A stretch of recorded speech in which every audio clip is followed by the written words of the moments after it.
अब global tariff Trump ने लगा दिया है, अब इसका असर भारत पर क्या पड़ेगा? सबसे पहले तो जय सिया राम, राधे राधे, और हमारे सभी दर्शकों और आपको मेरा नमस्कार, प्रणाम और साधुवाद। पूजा जी, ये जो कल प्रकरण हुआ है, ये हम जरूर कह सकते हैं कि ट्रंप को और ट्रंप की सरकार को एक झटका लगा है, एक पीछे गए हैं। पर वही वाली बात है कि क्या टैरिफ हट गए, क्या टैरिफ खत्म हो गए, क्या अमेरिका के सुप्रीम कोर्ट में ये ताकत है वो टैरिफों को खत्म कर सके? इस पे जरा मैं इस सवाल पे जाना चाहूंगा, भारत पे भी जरूर आएंगे।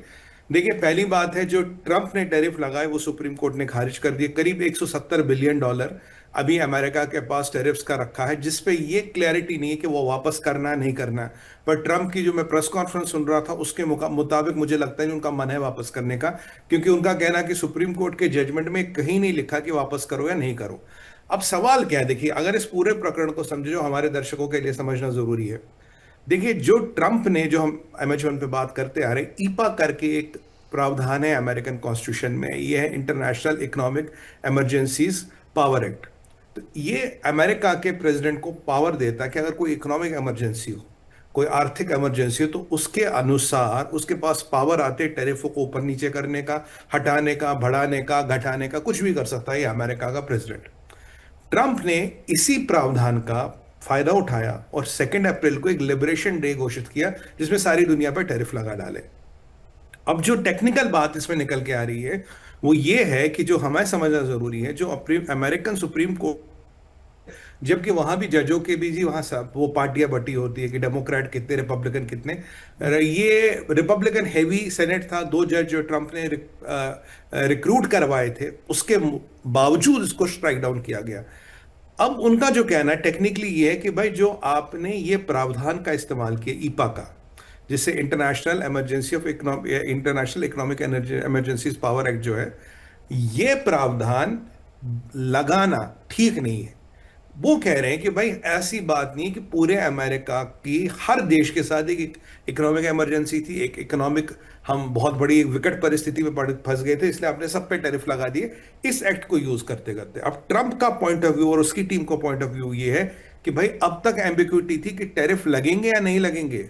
अब वो एम्बिग्युइटी नहीं है, टैरिफ लगेंगे या नहीं लगेंगे। जिस प्रावधान, जिस धारा क्या या जिस रूल को यूज करते हुए आपने टैरिफ लगाए, वो बिल्कुल गलत है, वो आप नहीं कर सकते। अगर आपको पूरी दुनिया पर टैरिफ लगाने, तो तब आपको कांग्रेशनल अप्रूवल लेना। कांग्रेशनल अप्रूवल मतलब जहां हमारे, जैसे हमारे यहाँ राज्यसभा, लोकसभा है, वैसे भी वहां सेनेट और कांग्रेस है, उनका आपको अप्रूवल लेके आप ये टैरिफ लगा सकते हो। तो पहली बात जो ट्रंप की डिसएडवांटेज है, टैरिफ हट गए। दूसरा बात जो ट्रंप का एडवांटेज है कि टैरिफ लगाने की क्षमता या टैरिफ लगाने की पावर को सुप्रीम कोर्ट ने खारिज नहीं किया, पॉइंट नंबर 1।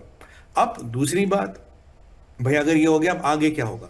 देखिए, सबसे पहले आगे क्या होगा कि ऐसे अमेरिका के लॉ में कम से कम 5 प्रावधान है, जिनको मैं समझाऊंगा, जिनको यूज करके ट्रंप ये खेल फिर खेल सकता है। एक प्रावधान आपने बंद कर दिया कि आप ये पूरी दुनिया के अगेंस्ट, ऐसी कोई इमरजेंसी नहीं थी, आपने पूरी दुनिया की ऐसी तैसी कर दी, इसलिए ये प्रावधान का आपने दुरुपयोग किया है। अगर आप 10-20 कंट्रियों के अगेंस्ट करते तो समझ आता, पूरी दुनिया कोई नाप डाला तो भाई ये दुरुपयोग है, ये हमने खारिज कर दिया। अब देखिए, एक आता है, इस यहां आता है सेक्शन 122। ये सेक्शन 122 जो है, ये ट्रेड एक्सपेंशन एक्ट ऑफ 1962 का है।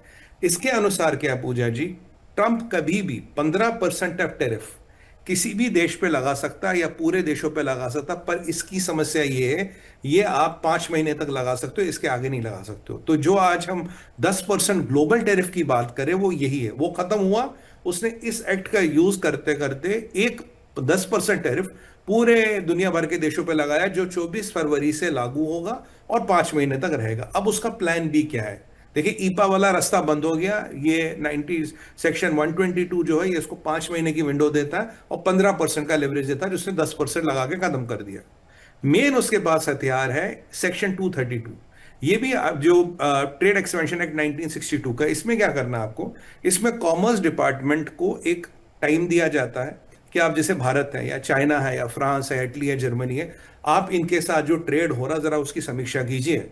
और समीक्षा करने के बाद आप बताइए कि ये जो ट्रेड है, इसमें अमेरिका का घाटा हो रहा, फायदा हो रहा, और अमेरिका की इकोनॉमिक सिक्योरिटी और राष्ट्रीय सुरक्षा को लेके क्या कोई खतरा बन सकता है। जैसे चाइना ने रेयर अर्थ बंद कर दी है, मान लीजिए कल को भारत ने चावल का एक्सपोर्ट बंद कर दिया, बोले जी लोग भूखे मरेंगे, या सऊदियों ने बोल दिया हम तेल आपको नहीं देंगे, एग्जाम्पल। हाँ जी, इससे अमेरिका की सुरक्षा, अमेरिका की लोगों की सुरक्षा और राष्ट्र सुरक्षा को खतरा पड़ेगा। फिर वो रिकमेंडेशन देता है, भाई हम इन पे से इनके साथ ऐसा टैरिफ लगाए। ये कंट्री स्पेसिफिक होगा, ये इंडस्ट्री स्पेसिफिक भी हो सकता है। तो अब जो इस प्रावधान में टैरिफ लगेंगे वो राष्ट्र सुरक्षा को लेके होंगे। तो मतलब इसके लिए कांग्रेस की अप्रूवल, कांग्रेशनल अप्रूवल यानी लोकसभा राज्यसभा की अप्रूवल नहीं चाहिए, ये ट्रंप टैरिफ लगा सकता है। और क्योंकि ये राष्ट्रीय सुरक्षा का विषय है, इसमें अमेरिका का सुप्रीम कोर्ट या किसी का ज्यूरिसडिक्शन नहीं आता। बट ये टीडियस प्रोसेस है, इसमें थोड़ा टाइम लगेगा, एक एक कंट्री, एक एक इंडस्ट्री से आपको जाना पड़ेगा, जो ट्रंप भी अपनी प्रेस कॉन्फ्रेंस में कह रहा था। एक तो इसके पास विकल्प ये है, जिसका एक 122 इसने ऑलरेडी यूज कर लिया, और जो सेक्शन नंबर 232 है ये आने वाले टाइम में यूज करेगा। दूसरा एक और एक्ट है अमेरिका में, वो है कि trading with the enemy act.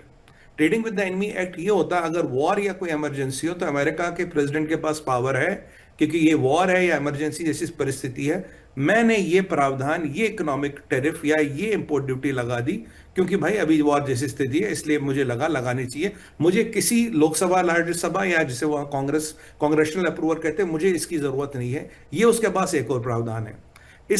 उसके बाद जो है टैरिफ एक्ट भी है अमेरिका में, जो ये टैरिफ एक्ट ऑफ 1930, इसे स्मूथ हार्ले एक्ट कहते हैं, जिसके बारे में हमने पहले बात की थी। ये स्मूथ हार्ले एक्ट के अंतर्गत भी इनके पास प्रोविजंस हैं टैरिफ लगाने का, इंडस्ट्री स्पेसिफिक, कंट्री स्पेसिफिक।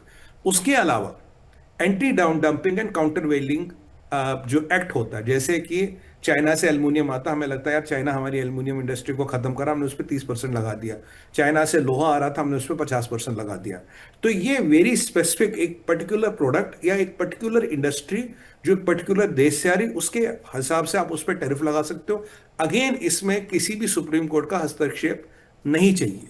जो ट्रंप को सेटबैक हुआ कि फिलहाल तो भाई थोड़ा मुंह पे कालक लग गई, बट जो एडवांटेज उसको हुआ कि टैरिफों को इलीगल नहीं बताया गया, प्रक्रिया जिस माध्यम को यूज किया गया उसको इलीगल बताया गया। आज इसके पास 5 और माध्यम है जिनका ये यूज कर सकता है। फिलहाल जो 10% टैरिफ लगाया पूजा जी, वो सब पे लगा दिया इसने, क्योंकि वो एक्ट जो सेक्शन 122 है इसका प्रावधान देता है।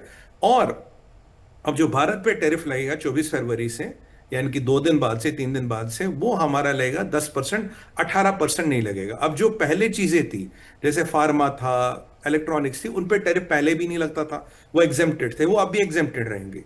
उन पे पहले जीरो था, अब भी जीरो था। अब जिन पे 18% लगता था पहले, जिन पे 50 लगता था, वो 18 हो गया। 18 वाला अब सारा 10 हो गया। पर धीरे धीरे क्या होगा, ये हर कंट्री की एक वो मतलब कागजी कार्रवाई करेंगे, एक जांच करेंगे कागजों पे, और उसके आधार पे बोलेंगे जी हमने ये डिसाइड किया है, ये हर कंट्री का इतना टैरिफ होगा। अब इसमें अच्छी बात यह है, जिन्होंने अमेरिका के साथ ट्रेड डील की है, कॉपरेट किया है, उनके पास जो टैरिफ होगा उसके आसपास ही होगा, जो पहले था उसके आसपास ही आएगा। पर जिन्होंने अमेरिका के साथ कॉपरेट नहीं किया, जिन्होंने अमेरिका को कुछ हिलाने डुलाने की कोशिश की, क्योंकि ट्रंप कह रहे थे कि जो जजेस हैं उनमें एक फॉरेन इन्फ्लुएंस की बात हुई है। अब फॉरेन इन्फ्लुएंस देखिए, यहाँ फॉरेन इन्फ्लुएंस एक ही हो सकता है, वो है चाइना, क्योंकि रशिया के साथ अमेरिका का कुछ खास ट्रेड है नहीं। सबसे बड़ा ट्रेड और सबसे बड़ा डेफिसिट अगर चाइना अमेरिका का किसी के साथ है, वो चाइना के साथ है। चाइना की तरफ एक इशारा ट्रंप ने जरूर किया, भाई फॉरेन इन्फ्लुएंस हुआ है। भारत ने ट्रेड डील मान ली थी, इसलिए ट्रंप ने कहा कि भारत के साथ मेरे टर्म्स वही रहेंगे, कोई चेंज नहीं होगा। तो जब तक ये मतलब जो सेक्शन नंबर 232 है, जिसके अनुसार कॉमर्स मिनिस्ट्री एक एक कंट्री और एक एक इंडस्ट्री का अध्ययन करेगी और एक टैरिफ निकालेगी, तब तक ये 10% रहेगा। तो मान के चलिए कुछ महीनों तक ये 10% रहने वाला है, या तो उससे पहले हमारा एफटीए साइन हो जाए, एफटीए साइन हो जाए और फिर क्या 0-0 पे बात होगी, फिर तो टैरिफ लगना ही नहीं। या फिर जो इनका डिपार्टमेंट अप्रूव करेगा वो वही के मतलब आप मान लीजिए 10 और 18 के बीच ही होगा, जब तक कि एफटीए साइन नहीं होगा। पर मैं आपको यहां बताऊं, सरगे गौर जो है, जो इनके एम्बेसडर हैं हमारे भारत में, उन्होंने आज बोला है कि बहुत जल्दी आशंका है मोदी साहब ट्रंप साहब से मिलेंगे, और इंडो पैसिफिक, क्वाड, टेक्नोलॉजी, काफ़ी चीज़ें और रडार पे हैं। और कहीं ना कहीं उन्होंने इशारा दिया है कि एक फाइनल बायलैटरल ट्रेड एग्रीमेंट, मतलब जिससे 0-0 वाली परिस्थिति हो जाएगी, वो भी एक एजेंडा पे है। यानी कि जब भी मोदी और ट्रंप साहब की मीटिंग होगी, मोदी साहब और ट्रंप साहब की मीटिंग होगी, तो उसमें ये चीजें तो होंगी। पूरी संभावना है कि हम उनके साथ ये ट्रेड डील साइन करेंगे। फिर ना 10% रहेगा, ना 18% रहेगा। बट प्रॉब्लम ये है कि ट्रंप का टैरिफ गया नहीं है, और अगली बार जो अब प्रावधान सुप्रीम कोर्ट के पास है वो इतने मजबूत नहीं रहेंगे। क्योंकि अब आप सवाल दर्शकों का ये होगा फिर ईपा का यूज क्यों किया। इस एक्ट का यूज इसलिए किया, इसमें फ्लेक्सिबिलिटी बहुत है, इसमें एजिलिटी बहुत है, ये उसमें लेंथ और ब्रेड्थ ये बहुत देता है आपको काम करने की। बाकियों में आपको जांच करनी है, कागज बनाने हैं, पेपर वर्क करना है, थोड़ा टीडियस है पर असंभव नहीं है। ट्रंप के लिए एक कहते हैं ना सिल्वर लाइनिंग जरूर है कि टेरिफों को अवैध या इलीगल नहीं घोषित करा गया। टेरिफ लगाने के तरीकों को अवैध और इलीगल या गलत जरूर बताया गया। आपने ओवर यूज किया अपने पावर का, आपको कांग्रेस के पास जाना चाहिए, इनके कांग्रेशनल अप्रूवल लेना चाहिए। आज भी अगर ट्रंप चाहे सेम एक्ट में अगर वो कांग्रेशनल अप्रूवल ले तो फिर टेरिफों को उसी स्तर पे वापस ला सकता, पर ट्रंप नोइंग ट्रंप कि वो जाएगा नहीं कांग्रेस के पास, कांग्रेशनल अप्रूवल वो लेगा नहीं क्योंकि वो मना कर चुका है। इसलिए वो जो विकल्प मैंने आपको बताया, विकल्प नंबर 2, 3, 4 और 5, उनका मिक्स एंड मैच होगा। कहीं कोई लगाएगा, कहीं कोई लगाएगा, कहीं कोई लगाएगा। तो ये 4-5 तीर है, इनको जहां जहां जो जो फिट होता वो लगाता जाएगा और ये काम करता रहेगा। ये एक टोटल समावेश है, भारत के लिए बहुत ज्यादा नहीं बदलता। फिलहाल हम 18 से 10% पे आ गए, जो अच्छी बात है। और जब तक ये सारा मसला सेटल होगा, परमात्मा की कृपा रही तो हमारा एफटीए साइन हो जाएगा, इनकी 0-0 पे व्यापार होता रहेगा और भारत के लिए कोई बड़ी दिक्कत नहीं है। पर हाँ, अगर चाइना ने जजों को इन्फ्लुएंस करने की कोशिश की, जबकि दो ट्रंप के द्वारा या रिपब्लिकन्स के द्वारा सिलेक्टेड जजेस थे, अगर वो कहीं मसला है तो चाइना की समस्या जरूर बढ़ने वाली है। जी पूजा जी।